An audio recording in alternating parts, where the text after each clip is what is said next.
Can Chapter 2 of Season 8 save Ascension's population?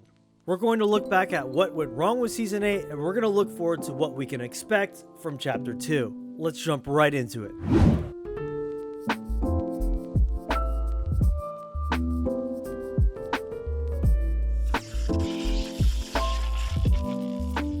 As you've probably noticed on my channel, it's been a while since my last video, and I'm really sorry about that. I kind of just got burnt out from content creation, and really my channel was dedicated and focused to playing Ascension builds and really getting all that content out.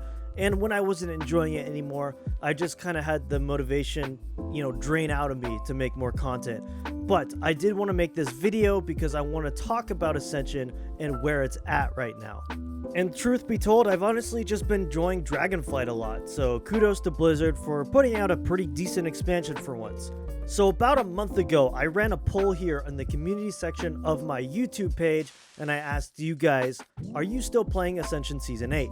32% of you guys said you guys still play occasionally, but not as often.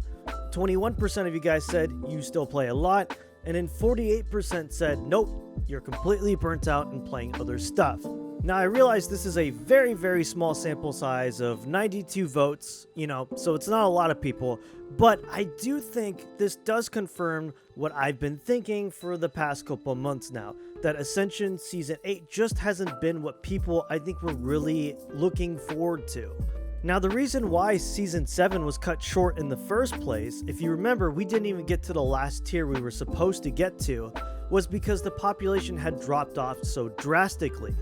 But the issue with Season 8, when they decided to reintroduce it, was they were using it as a short-term band-aid fix for that population drop-off. But I think what's going on here is Season 8 never actually really addresses the issues that Season 7 had towards the end that caused people to stop playing on the server. So what are the issues that cause people to stop playing? Well, I think the biggest point most can agree on is balancing. Look, I completely understand the difficulties in balancing a server like Ascension. It's insane the different amount of builds and abilities there are in this game. However, that should not excuse the fact that there are only a handful of legendary enchants that do so much damage to the point where every other enchant becomes basically useless. There are extreme highs and extreme lows when it comes to some of these builds. For example, I think most would agree that 80% of the new enchants added with Season 8, though very cool, just aren't performing very well compared to some of the simpler and easier, higher DPS build enchants we've gotten in the past. And honestly, add on top of the fact that some of these new legendary enchants are so unnecessarily bloated with mechanics and, different buffs you need to keep track of. Take, for example, Curse of Arugul, which is a really cool, thematically awesome build which has you going into a Worgen form, but there's just so many different buffs and so many different mechanics you need to track that it really ends up just feeling kind of clunky to the point where the damage isn't even worth putting in all that effort.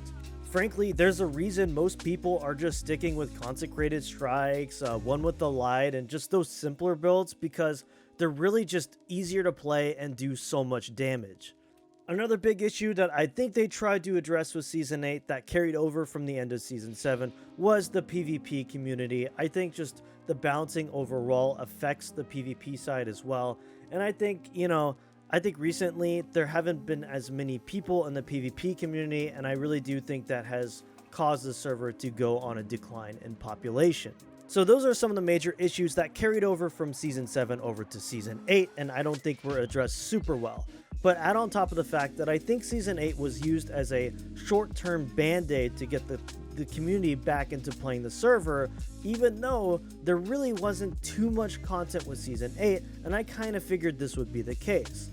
Yes, the World Enchant system seemed really cool at the time, and it was kind of a fresh new idea to kind of go out in the world and, get rewarded for doing dungeons, but I think overall the World Forged Enchants just wasn't enough to keep people playing. Like, I think the idea of World Forged Enchants and kind of how they work are pretty cool, but I think overall the execution on how to obtain them could have been a lot better.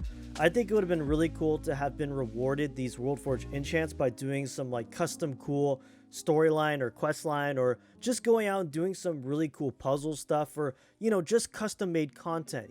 I think there's a real lack of custom made content on this server. if you go and look at something like Turtle WoW, which has full-on custom cities, full-on custom built zones, it really adds to the freshness of the server. I really do think that Season 8 should have been kept in the oven and kept baking for a little while, because there are some cool ideas here, but really I think the execution overall feels a bit rushed, because Forged Enchants could have been a lot cooler than what we got.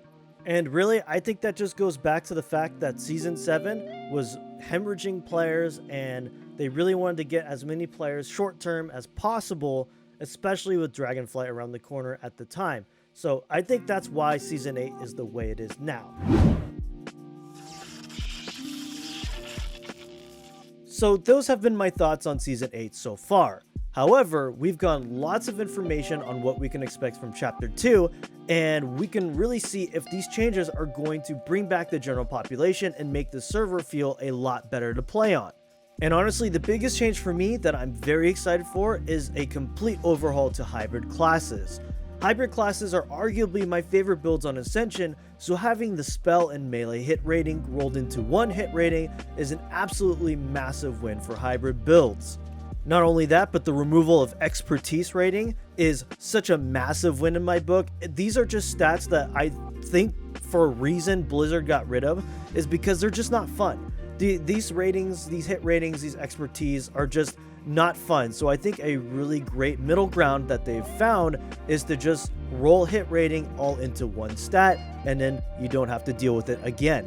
This is going to be such a massive win for hybrid specs that really usually have issues trying to hit that spell and melee hit cap, so no longer are we going to have those issues. Not to mention that they're just adding scaling for both attack power and spell power for abilities, and that's just a big W, because honestly, who likes splitting up their talent points into going both melee and spell? So that is a great change. They've also gone on to mention that they want to support horizontal progression, so they want to support different builds that a character might have. This is a great change. I think this is really, really great if you have a lot of specs that you just need these certain builds or these certain sets of gear for these builds. I really do think that having a horizontal based progression system would be perfect for Ascension, and I'm glad that they're looking at that. Another really great change is that combo points are now bound to your character rather than your target. This is going to make playing a rogue kind of class a lot better, because oftentimes things just, die very quickly in dungeons before you could ramp up as a combo point spender. So this is a great change, and I'm really excited to see it as well.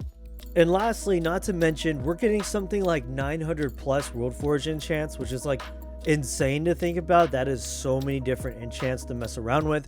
So they really do seem like they are committed to really fixing a lot of the fundamental issues that I think was kind of wrong with the season to begin with, that were carried over from Season 7. Honestly, guys, I'm really optimistic.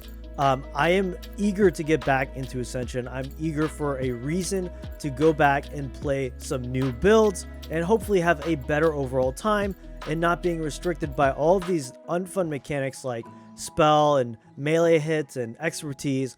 All of that is going by the wayside this time around. I think this is a great step forward for this season. So overall, while I did enjoy my break from Ascension, I am very excited to come back and try Chapter 2 and see what these changes bring to the table. Honestly, these are a lot of great fixes, and I still would like to see some extra content in the game, but these are a great change. So let me know what you guys think down below. Are you going to check Chapter 2 out? Are you going to be playing Ascension again? I would like to hear your thoughts and opinions on these changes. Thanks so much for watching this video. If you look forward to seeing some more Ascension content, stick right here on my channel. I'd appreciate if you hit that subscribe button, and I'll see you all in the next video.